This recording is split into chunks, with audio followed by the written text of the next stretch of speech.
back to my channel. If this is your first time, welcome. And if this is not your first time, thank you for coming back. So today we're going to be making this white and gold baby shower cake.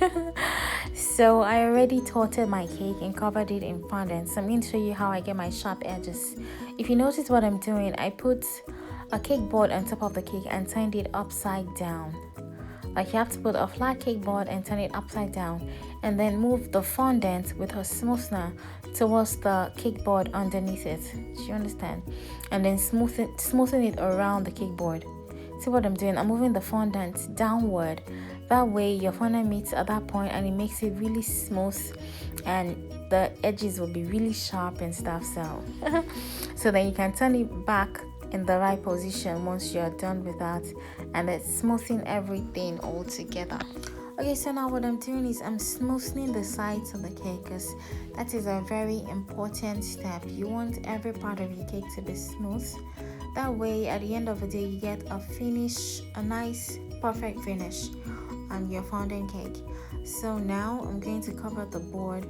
I know the board is already white, so you might think you don't need to cover it, but it's usually nice when you cover the board because it helps to tie your whole cake design together and it looks more professional that way. So regardless of the color of your cake board rhyming with your cake, you should always cover your board in fondant, except you're doing a buttercream cake, of course.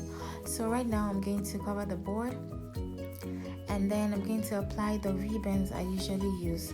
I buy these ribbons from regular fabric stores. You can buy, sometimes I buy the gold ones or the silver ones. They are non-edible, but I feel like they help me tie my cake designs together and it comes seamlessly together without that much stress. You can as well cut out your borders out of fondant, but I like to use fabric ones because they're usually nice and very effortless. I don't know if you get me, but okay. So I'm going to wrap that round and then cut it once it gets to the end. Notice I'm attaching my ribbons with a glue and a brush. I made the glue with some fondant and by adding some water into the fondant in a cup and putting it in the microwave for a few seconds, maybe like 30-45 seconds. It's become liquidy and sticky, so that's what I use as my glue.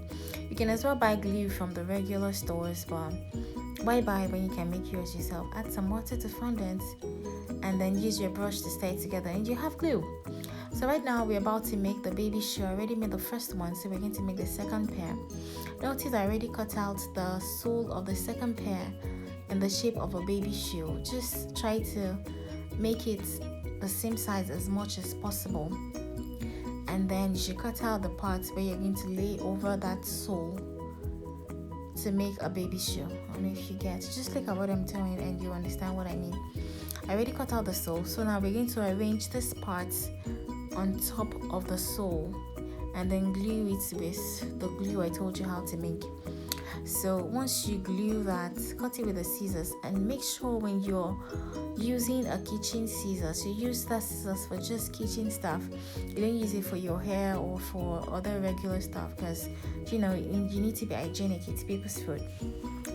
So try to make it as clean as possible. If you notice, every time I do something, I try to make sure my work is clean, because it's impossible for you to make sure your work is clean at the end of everything you have to do. So at every step you have to clean up your work, clean up your counter, clean up the extra icing sugar or whatever it is on your table. So right now I'm trying to form the 3D heart fondant shape. So the first thing you do is cut out some fondant and roll it in your fingers to make it circular, and using a sharp knife you should cut out like a rectangle or a rectangular shape from the fondant, and then use your fingers to shape it into a love shape-ish kind of. Do you get? That way it forms like a round-ish love shape. I don't know what that means. Normally I could have cut this out with a regular cutout. That would have been easier for me, but I wanted it to have like a 3D love heart shaped whatever.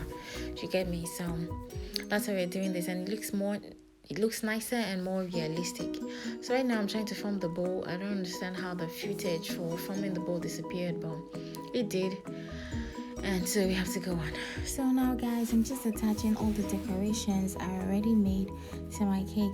And notice for the heart-shaped fondant on top of it, I'm using a toothpick to make it stick in. For the other ones, you can just apply glue to stick it to your cake.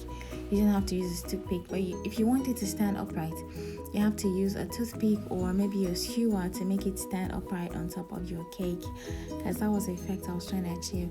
So now when we're done attaching, the next thing we do is to take some edible gold dust and then add some clear alcohol to it, maybe vodka or something. I usually use vodka. Make it a little thick, don't make it too watery, so it can like coat every part of your cake.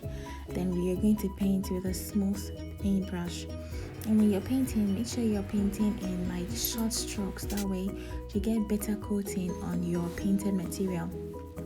So we are going to paint the bows on top of our cake. I don't want to paint the whole shoe gold. I'm just going to paint the bow on top of the shoes, as well as the heart-shaped fondant around the I'm so sorry guys, a lot of the footages I made got deleted while I was editing this video, but I hope you learned a thing or two while watching, especially how I made the bow. I wish like I could show you, I could have shown you guys how to make fondant bowls and stuff, but I'm sure you see in my new like future videos. But in the meantime, let me give you a few tricks about painting on fondant. Usually when you paint, it's best you take a brush that has like very neat bristles, and at the same time not too strong and not too hard. And when you paint in short strokes and start from the edges of whatever it is you're painting. That way your painting comes out neater and you see less like paint strokes on your actual objects that you already painted. Okay, so thank you guys for watching, and make sure to subscribe and share and like, and I'll see you next time.